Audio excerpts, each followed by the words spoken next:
Então vamos lá? Bom, eu recebi algumas mensagens apavoradas, né, de alguns inscritos aqui do canal, recebi lá pelo Instagram, @oRaulSena, inclusive se você não me segue, da galera falando, cara, que loucura foi essa? Aprovaram aí uma lei no dia 10 de dezembro, de uma hora para outra, legislando sobre as criptomoedas, né? Então simplesmente agora acabou, é o fim do Bitcoin no Brasil, é o fim do Ethereum no Brasil, é o fim de NFT, é o fim, o sonho acabou. Foi isso que me disseram. E aí eu fiquei assim, preocupadíssimo, né, com o que eles tinham lido, porque o pessoal vai emocionando ali de uma maneira louca. Falei, o que eles leram, né, que estão tão chateados assim? E decidi aqui trazer alguns pontos dessa lei, pegamos aqui realmente o que foi decretado, e não assim, o que é isso aqui, ou tal, especulação, não. O que foi decretado, o que está escrito nesse documento para a gente poder entender aqui. Antes de mais nada, quem é Sardinha Raiz, já deixa o like na confiança, você sabe que o vídeo vai valer a pena, vai ser legal. Se você não é um Sardinha Raiz ainda, cara, segura o like, não deixa o like ainda. Se alguma informação aqui te agregar de alguma forma, trouxer algum ponto que você não sabia, você deixa o like, tá? Agora, se inscrever, você pode se inscrever, a gente está quase se tornando aí o maior canal sobre mercado financeiro do Brasil, né? Só faltam aí uns 4.600.000 inscritos, pouca coisa, a gente está quase atingindo aí.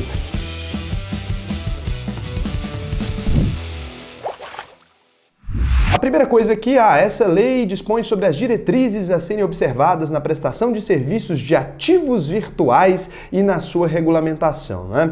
Parágrafo único. O disposto nessa lei não se aplica aos ativos representativos de valores mobiliários sujeitos ao regime da Lei 6.385, é a lei que rege sobre a nossa Bolsa de Valores, de 7 de dezembro de 1976 e não altera nenhuma competência da Comissão de Valores Mobiliários. Então é importante entender aqui. A primeira coisa que isso aqui está dizendo essa lei não se aplica à CVM de forma alguma, tudo que está escrito aqui, e esses ativos não se aplicam também à CVM. Então, muita gente tinha receio que talvez a CVM fosse a reguladora aqui. Eu não sei porque a CVM ela tem uma fama de ser um pouco mais pesada com legislações, né? Talvez pela quantidade de leis que ela foi acumulando ao longo dos anos. Eu não acredito que a CVM seja radical, não. Acho que a CVM, inclusive dos órgãos públicos ali, ela é uma das que mais acompanha o que está acontecendo no mercado, né? Acho que ela demora pouco tempo para tomar decisão. Quando demora, é uma decisão porque está travada ali dentro. Tanto é que aqui dentro daquilo que ela pode facilitar, por exemplo, olha, a CVM poderia ter implicado completamente com esse mercado que está aumentando o tamanho da Bolsa de Valores, que está trazendo investidores novos. Ela poderia ter implicado, ela tinha vários mecanismos para isso. Ela criou ali e começou a implicar só com quem realmente estava impactando o mercado de forma negativa e tal. Então, eu, por exemplo, nunca tive nenhum problema com a CVM. Muita gente pensa que toda vez que você faz conteúdo, você tem problema com a CVM e tal. Cara, se você for responsável, não estiver dando pump em ação para vender, tentando fazer besteira, dificilmente você vai ter problema, tá? Eu acho que é muito do perfil e do tipo de conteúdo que você faz ou em que sentido você faz também. Então, nesse ponto aqui não é a CVM, para algumas pessoas isso é considerado um ponto positivo, para mim, elas por elas. Artigo 2. As prestadoras de serviços de ativos virtuais somente poderão funcionar no país mediante prévia autorização de órgão ou de entidade da administração pública federal a ser indicada em ato do Poder Executivo. Eu acho que isso aqui tem dois pontos. Isso aqui foi bom para os compradores de cripto, para você que está no mercado de cripto, mas foi uma péssima decisão para o país. Eu vou explicar por quê. Então, hoje a gente tem empresas lá fora, por exemplo, a Binance, a gente tem empresas lá fora, diversas. Não vou ficar citando empresas aqui para vocês não ficarem pensando nessas empresas aleatoriamente. Mas então a gente tem diversas empresas lá fora e essas empresas não estão funcionando no Brasil. Elas estão funcionando no território delas e os brasileiros podem ir até lá e podem comprar. Agora, quando o Brasil cria uma dificuldade das empresas operarem por aqui, né? Se ele cria uma legislação que é mais difícil abrir no Brasil do que lá fora, a tendência é que empresas, por exemplo, talvez como o mercado Bitcoin já é muito grande, uma empresa de $1 bilhão, mas, por exemplo, o mercado Bitcoin, Biscoint, são outras empresas que estão surgindo no mercado de cripto no Brasil, talvez eles optem por abrir essa conta lá fora, talvez eles optem por abrir essa empresa lá fora para se livrar de um órgão ou de uma entidade de administração pública que seja muito complicada. Não estou dizendo que isso aqui vai acontecer. Estou dizendo que, dependendo de que órgão for fiscalizar isso, isso vai necessariamente acontecer e o Brasil vai ficar de fora de uma das maiores transformações que está rolando. As empresas vão falar, então para isso eu preciso, para ir para o Brasil eu preciso fazer isso e aquilo. E para ir para El Salvador é só abrir. Então, putz, é El Salvador. Então as empresas daqui que já estão aqui, nossa, o Brasil toda hora me regulando, botando em mim, toda hora criando uma série de regras para mim, lá fora não estão colocando, eu vou mover minha empresa para fora, vou sair fora disso, né? Por quê? Porque elas não querem uma sede, uma estrutura no Brasil. Elas não têm essa preocupação. Isso aqui é legislador antigo, né? Legislando sobre coisa nova. Você tá achando, o caro legislador, né? Eu não vou falar nome, não vou ficar prejudicando ninguém aqui, nem falando, insistindo, porque não é esse o negócio do vídeo, mas você está achando que isso aqui é um shopping, que eles precisam do Brasil para alguma coisa. Eles não precisam do Brasil para absolutamente nada, tá? Os brasileiros é que querem consumir o serviço dessas empresas. Elas não têm benefício por estar aqui, a gente não tem uma energia barata, a gente não tem nada que essas empresas utilizam no dia a dia, uma tecnologia, alguma coisa, um número de uns funcionários que só existem aqui. A gente não tem nada que essas empresas precisem que só existe no Brasil. Hoje a gente não tem nada, pode até ser que no futuro a gente tenha, tá? Então quando você faz isso aqui, você pensa que você está ajudando, você está criando regulação, você está forçando elas a se encaixarem em alguma coisa. A única coisa que você está falando é, a mensagem implícita que você passou com isso aqui foi, saia do Brasil. Saia do Brasil porque aqui a gente vai complicar. E tô tentando falar, da maneira mais legal do mundo, para ver se quem sabe alguém que é assessor de uma pessoa dessa, possa chegar esse vídeo nessa pessoa e ela possa, sei lá, rever essa maneira de legislar, onde você acha que você tem que ter um viés punitivo, onde você tem que ter um viés que você tem que atrapalhar a empresa, onde você acha que tem que ter um viés controlador, porque nesse mercado não se controla nada. Realmente não se controla, tá bom? É difícil de se controlar, porque essas empresas podem simplesmente abrir lá fora, cada um tem o seu sisteminha no celular, a gente continua transacionando moedas. E a única coisa que acontece é que o Brasil deixa de ganhar dinheiro com isso. Só isso. Então, parágrafo único. O ato ou órgão ou da entidade de administração pública federal a que se refere o caput estabelecerá as hipóteses e os parâmetros em que a autorização do que se trata o caput desse artigo poderá ser concedida mediante procedimento simplificado. Então, não delimita qual órgão vai fazer, qual entidade vai fazer. Isso aqui abre mão aí dessa definição. Quem deve fazer isso é a Presidência da República, algum outro órgão deve tomar a decisão aqui de que órgão deve ficar. Deve criar-se um órgão, talvez dentro do Banco Central, se eles estiverem achando que isso aqui é muito sério, se não estiverem achando, deve ceder para alguma outra coisa que tem um pouquinho a ver com isso aqui.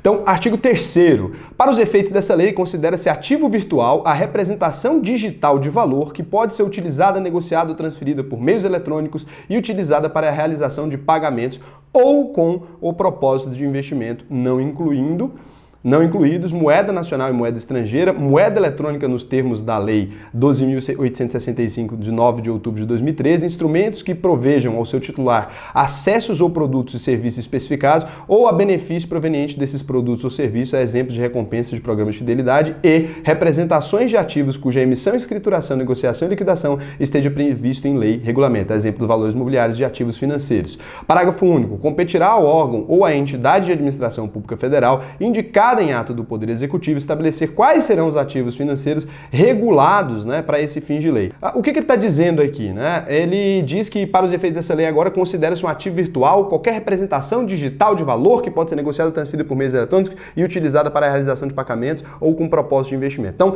se for utilizado para pagar ou para investir, né, vai ser considerado ativo virtual. Se está na internet é usado para pagar ou para investir, é ativo virtual. Então, quase tudo passa a ser ativo virtual aqui. Tudo aquilo que é utilizado para negociar, para pagar e fazer qualquer coisa ou para investir. Agora, tudo aquilo que, por exemplo, se você criar agora uma cripto que esteja vinculada a um quadro real ou um NFT, ou se você cria uma cripto que está vinculada a uma ação, não necessariamente esse órgão tem a ver com isso, né? Porque tirou de algumas coisas, de benefício e acesso a produtos. Então, se você cria uma cripto que dá acesso a uma entrada num barco, por exemplo, e ela é uma cripto que pode se valorizar, ou um NFT, alguma coisa, isso não está incluído aqui dentro, né? Então, assim, realmente eles não sabiam sobre o que eles estavam legislando. Essa lei é muito antiga, foi feita em 2015, e nesse momento aqui eles não compreenderam a infinidade de coisas que a blockchain pode resolver. Então aqui, cara, ficou bem aberto, né? Como se não tivesse legislado, bom pra gente, ponto pra gente aí.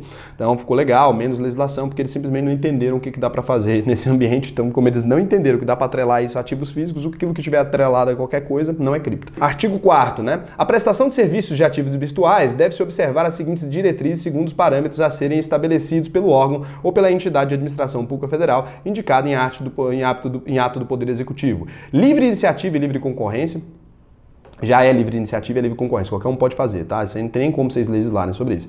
Segundo, boas práticas de governança e abordagem baseada em risco. Isso aqui não tem como vocês obrigarem, o mercado não funciona dessa maneira e ele é internacional. Vocês não mandam no que vai ser feito como cripto e tal. O cara pode abrir uma cripto em qualquer lugar, fazer do jeito que ele quiser. Terceiro, segurança da informação e proteção de dados pessoais. Mais seguro e mais proteção da informação não tem, né? Não tem nenhum dado pessoal vinculado. Porque eu saiba, não tem nenhuma cripto que tem dado vinculado. Agora, quem faz isso aqui, quem expõe os dados das pessoas a esse tipo de risco, é vocês, que aí vocês pedem hoje em dia para a gente abrir lá uma conta numa empresa de cripto, precisa fornecer meus dados, eu preciso fornecer um monte de coisa, informação. Então o que vocês estão falando aqui já era assim o mercado, mas vocês mudaram, agora estão falando que a empresa é responsável por arcar com a segurança da informação e tal, ok, normal. Proteção e defesa de consumidores e usuários. O que é isso? Isso é muito amplo. Proteção e defesa de consumidores e usuários. Não tem consumidores porque ninguém sabe de onde que esse usuário comprou isso, a moeda não pertence a ninguém, como é que ele vai proteger? Não é um serviço a moeda, tá? Então não tem como.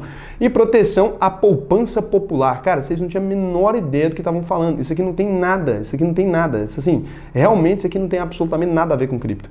Aí a solidez e eficiência das operações. Pô, já é sólido, já é eficiente, mais eficiente que o banco, né? E 7, prevenção à lavagem de dinheiro e ao financiamento de terrorismo, proliferação de armas, destruição em massa em alinhamento com os padrões internacionais. E como você se propõe a resolver isso aqui? Porque esse órgão vai cuidar disso de que jeito, né? Essa moeda, ela é internacional, pode ser negociada em qualquer lugar. Não sei, bonitinho escrever, mas como que a gente vai fazer isso? Tem que ter um como é que essa empresa vai fazer isso aqui?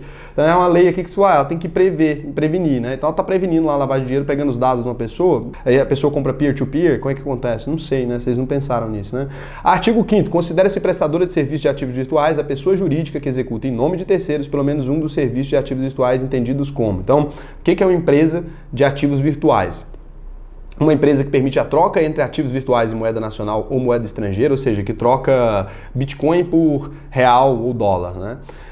Segundo, uma empresa que troca entre um ou mais ativos virtuais, então uma empresa que troca Bitcoin por Bitcoin, ou BNB por Bitcoin. Terceira, transferência de ativos virtuais. Terceira, a transferência de ativos virtuais. Então você passa a ser uma empresa... Eles realmente não sabem o que estão falando. Se eu transfiro Bitcoin para você, então a gente passa a ser uma empresa de ativos virtuais, uma pessoa jurídica. A gente tem que ser uma pessoa jurídica para isso aqui. E se eu for pessoa física, o que acontece? Eu não sou? Então eu posso vender, posso negociar porque eu não sou? Meu Deus. Vocês não entenderam mesmo como é que funciona, né? 4 aqui, parágrafo 4, né? Custódia ou administração de ativos virtuais ou de instrumentos que possibilitem o controle sobre ativos virtuais. Quem faz a custódia pode ser a gente também. Então aqui novamente, né? Eu posso fazer a custódia dos meus próprios ativos, não precisa deixar em algum lugar. Ou de instrumentos que possibilitem o controle de ativos virtuais. 5º, participação em serviços financeiros e prestação de serviços relacionados à oferta por uma emissora ou venda de ativos virtuais. Eu posso vender também os ativos virtuais, eu passo... Então só se eu for pessoa jurídica. Se eu for pessoa física, então eu posso fazer tudo isso sem ser regulado? Então, beleza. Parágrafo único. O órgão ou a entidade de administração pública federal indicada em ato do Poder Executivo poderá autorizar a realização de outros serviços que estejam direto ou indiretamente relacionados à atividade de prestador de serviços de ativos virtuais, do que se trata o caput desse artigo. Então, artigo 6º. Ato do Poder Executivo atribuirá a um ou mais órgãos da administração pública federal a disciplina do funcionamento e a supervisão da prestadora de serviços de ativos virtuais, né? Então, beleza. 7. Compete ao órgão ou entidade reguladora indicada no ato autorizar o funcionamento, transferência de controle, fusão, cisão, incorporação. Cara, eles definem um mundo velho de outras regras aqui. Eu vou deixar o documento completo para vocês lerem, para vocês entenderem. Mas, no geral, isso aqui praticamente não conseguiu encaixar regra nenhuma porque faltou um entendimento, tá? Faltou entendimento mesmo de como é que funciona esse mercado. A única coisa que vocês fizeram aqui, e é uma vantagem para o Brasil, né? A gente tem alguns legisladores que muitas vezes eles não sabem sobre a matéria que eles estão legislando, como aconteceu nesse caso. Dá para ver que eles não têm a menor noção de como que funciona. Então aqui ficaram várias brechas, não está claro aqui o que funciona. Eles consideraram que essas empresas funcionam com a sede no Brasil ou eles vão proibir o domínio delas de abrir no Brasil? É isso que eu não entendi, né? Se ela não tiver um registro, vocês vão fazer o quê? Vão derrubar o site dela da internet? Vai impedir o provedor de deixar o acesso a essa empresa? Não sei como é que vocês vão limitar isso, porque hoje em dia essas empresas não estão no Brasil, elas não são empresas brasileiras, elas não têm nada a ver com essa legislação que vocês criaram. Eu acho que assim, por esse caminho aqui, a única coisa que vão conseguir fazer, de fato, né, é talvez afastar as poucas empresas que estão abrindo sede disso no Brasil. São pouquíssimas que estão abrindo realmente uma sede, trazendo para cá. Isso aqui não é legal, tá? Isso aqui que vocês fizeram, dessa maneira que vocês fizeram, não é legal. Se eu fosse aqui a pessoal que tá mexendo com essa legislação e tal, você quer entrar pra história bonitinho, como o cara que legislou sobre a criptomoeda, por isso você acelerou um procedimento de 2015, faz o seguinte, já fez aqui a coisa, né? Tá feita aí, tá aí seu documento, rever isso aí, cara. Monta um outro projeto, chama uma galera para trocar uma ideia, chama lá o pessoal das maiores empresas, chama Mercado Bitcoin, chama Ripio, né? Chama várias outras empresas aí, junta tudo numa reunião e pergunta como que tá isso aqui. Pergunta do Biscoint e tal, você vai ver que os caras vão explicar para você que esse negócio aqui não tá mexendo muito no que vocês gostariam não, né? Vocês podem ter um controle um pouco maior sobre imposto, sobre alguma coisa ali, dentro das negociações, mas vocês vão ter que encaixar muito mais dentro dessas negociações ali se vocês quiserem ter esse mercado no Brasil. Se não quiserem, é simplesmente isso, definir um órgão que não sabe muito bem sobre o que está deslizando e começar a colocar regra. Se quiserem que isso aqui exista, né? Se quiserem ter algum controle sobre isso, porque é impossível ter controle mesmo, porque são ativos virtuais, são transferíveis de pessoa para pessoa, não precisa de uma instituição.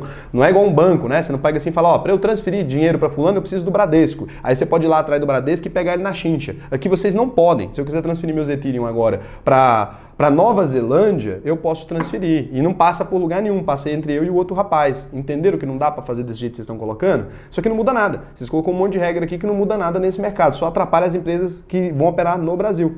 Entendeu? Então dá uma olhada aí, vê se faz sentido para vocês.